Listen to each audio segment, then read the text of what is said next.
आज के लेक्चर में हम कवर करेंगे रिलेशन बिटवीन फोकल लेंथ मतलब small F and radius of curvature. Radius of curvature means R. तो आर में और एफ में हम आज रिलेशन पता करेंगे। इस रिलेशन के लिए मैंने कॉनकेव मिरर का भी डायग्राम बनाया हुआ है और कॉन्वेक्स मिरर का भी डायग्राम बनाया हुआ है। कॉनकेव मिरर में मैंने क्या किया, एक पैरेलल रे ली, इंसिडेंट रे, ये है इंसिडेंट रे। जब ये इंसिडेंट रे इस गिलास पर आएगी, मतलब इस मिरर के ऊपर आएगी, तो ये इंसिडेंट रे रिफ्लेक्ट होगी और रिफ्लेक्ट होकर के फोकस से पास होगी, क्योंकि ये जो इंसिडेंट रे है वो parallel to the principal axis आई हुई है। इसे मैंने बता दिया दिस इज रिफ्लेक्टेड रे। अब एक चीज देखिए कि इस स्फेरिकल मिरर के ऊपर अगर कहीं पर भी आप सेंटर से होकर के कोई भी लाइन ड्रॉ करते हो तो वो इस मिरर पर नॉर्मल ड्रॉ करती है। मींस अगर मैंने सेंटर से होकर के ये लाइन ड्रॉ की तो क्या ये इस पर नॉर्मल ड्रॉ करेगी? तो इसने इस पर नॉर्मल ड्रॉ किया। मींस ये वाला एंगल और ये वाला एंगल मैंने आई मान लिया इंसिडेंट रे का एंगल, और ये रिफ्लेक्टेड रे का एंगल मैंने मान लिया आर। जब आई और आर, अगर मैं लॉ ऑफ रिफ्लेक्शन की बात करता हूं तो angle I will be equal to angle of R. अब अपन बात करते हैं कॉन्वेक्स मिरर की। कॉन्वेक्स मिरर के लिए प्रिंसिपल एक्सिस ये रही पीसी, मतलब पोल और सेंटर से होकर के पास होने वाली एक्सिस प्रिंसिपल एक्सिस कहलाती है। इस प्रिंसिपल एक्सिस के पैरेलल मैंने इंसिडेंट रे ली, ये है मेरे पास इंसिडेंट रे। जब ये इंसिडेंट रे इंडेक्स मिरर से जब टकराई तो ये रिफ्लेक्ट हुई, तो ये है रिफ्लेक्टेड रे। रिफ्लेक्टेड रे, अब इस पॉइंट को जब मैंने सेंटर ऑफ कर्वेचर मतलब सेंटर से मैंने पास कराया, इस स्फेरिकल मिरर के सेंटर से होकर के पास कराया, तो ये इस पर नॉर्मल ड्रॉ करेगी। तो ये वाली रे हो गई नॉर्मल। मींस ये वाली जो लाइन मैंने डैश डैश डैश करके ड्रॉ की है जो सेंटर से होकर के पास हो रही है, ये इस मिरर पर नॉर्मल ड्रॉ कर रही है। इसे मैंने आगे चल के एक्सटेंड कर दिया, एक्सटेंड किया, तो इस नॉर्मल के साथ ये वाला एंगल तो हो गया रिफ्लेक्शन एंगल आर और ये वाला एंगल हो गया रिफ्लेक्शन एंगल आई। तो अगर मैं इसमें भी लॉ ऑफ रिफ्लेक्शन लगाता हूं तो लॉ ऑफ रिफ्लेक्शन के according angle I will be equal to angle R. Okay, और ये जो रिफ्लेक्टेड रे है इसे जब मैं एक्सटेंड करूंगा तो ये फोकस से होकर के पास होगी। ये अपन रूल ऑफ डायग्राम में अपन ये सारे रूल्स कवर कर चुके हैं। अब आगे देखिए, according to law of reflection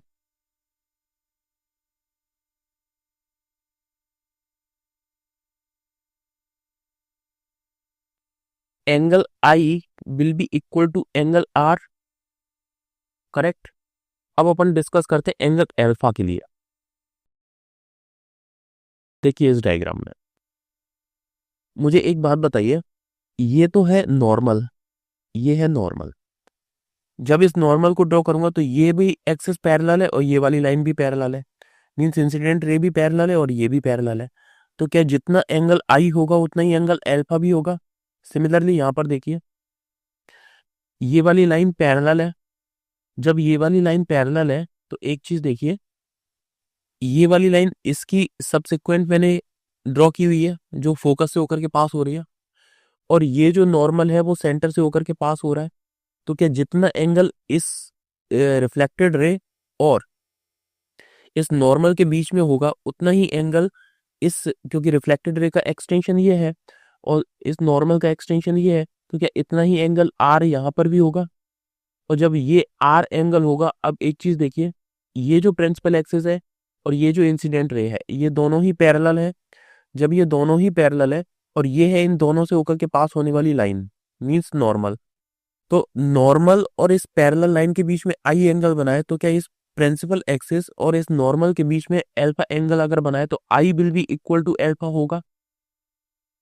तो इसे अगर मैं देखूं तो दोनों ही केस में मुझे एक चीज दिखाई दे रही है, angle I will be equal to angle alpha. क्या यहां से मैं ये लिख सकता हूं कि angle R will be equal to angle alpha?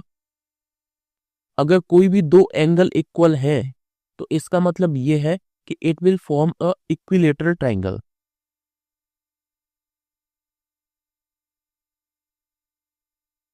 मतलब इसकी दो साइड्स इक्वल होंगी। देखते हैं, देखिए angle alpha will be equal to angle R. तो ये वाली लाइन,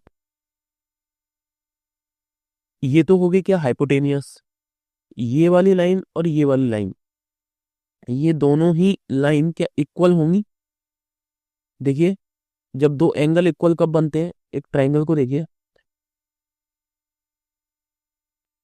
ये ट्राइंगल अगर मैंने बोला कि ये वाला एंगल अल्फा और ये वाला एंगल आई, अगर ये दोनों ही इक्वल हैं तो क्या ये वाली साइड और ये वाली साइड इक्वल होगी। ये अपन लोगों ने पढ़ा हुआ था समद्विबाहु त्रिभुज में। Means I can say that this line will be equal to this line. तो अगर मैं इसे ट्राइंगल में देखूं तो इस ट्राइंगल में देखिए C F will be equal to, इसे मैं पॉइंट को नाम दे रहा हूं एक बी, इस वाले पॉइंट को भी मैं बी बोल रहा हूं। तो C F will be equal to F B. Similarly C F will be equal to F B. ये दोनों इक्वल होंगी क्योंकि ये ट्राइंगल फॉर्म कर रही है। तो इसके अकॉर्डिंग देखिए, मैं यहां पे लिख देता हूं F C B.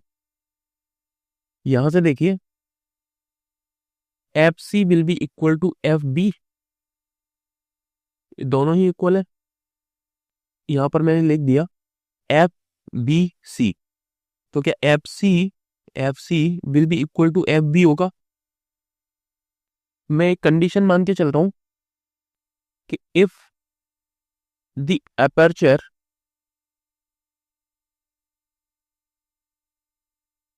Of mirror is very small, अगर इसका ये अपर्चर है, अपर्चर मतलब ये कर्व, अगर ये कर्व इसका बहुत कम है तो इसका मतलब ये है कि ये लगभग एक फ्लैट मिरर की तरह वर्क करेगा, प्लेन मिरर की तरह। सिमिलरली अगर मैंने इसका कर्वेचर मीन्स ये जो अपर्चर है, ये अपर्चर मैंने बहुत कम माना, अगर ये अपर्चर इसका बहुत कम है तो इसका मतलब ये एक फ्लैट मिरर की तरह वर्क करेगा। और फ्लैट मिरर की तरफ वर्क करेगा तो क्या B point P point approximately equal होंगे। मतलब मैं बी को पी लिख सकता हूँ, सिमिलरली यहाँ पे बी पॉइंट और पी पॉइंट अप्रोक्सीमेटली इक्वल होंगे। तो क्या मैं बी पॉइंट को पी पॉइंट लिख सकता हूँ। तो मैं यहां से लिख सकता हूं कि B F is equals to P F. Similarly यहां पे मैं लिख सकता हूं B F is equals to P F. Okay, F B is equals to F P. Okay, और ये इक्वल हो जाएगा किसके, ऊपर देखिए एफ सी के। Means these all are equal. मुझे निकालना है रेडियस ऑफ कर्वेचर। देखिए जरा C P, this is the radius of curvature R. इसे मैं क्या लिख सकता हूं, C F plus F P. मैंने लिखा C P is equals to C F plus F P. सारी डिस्टेंस हम पोल से मेजर करते हैं। सीपी क्या है, CP is the R, radius of curvature. C F क्या है, C F is the, C F को मैं क्या लिख सकता हूं, इस एफ सी को मैं लिख सकता हूं एफ पी। मैं इसे लिख रहा हूं F P plus F P. क्या F P is the F means focal length, this is focal length, this is focal length. Means radius of curvature R is equals to 2 FP। FP को अपन क्या लिख सकते हैं, small f means 2f।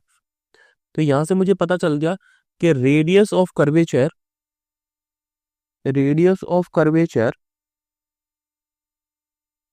Small r will be equal to 2 into focal length.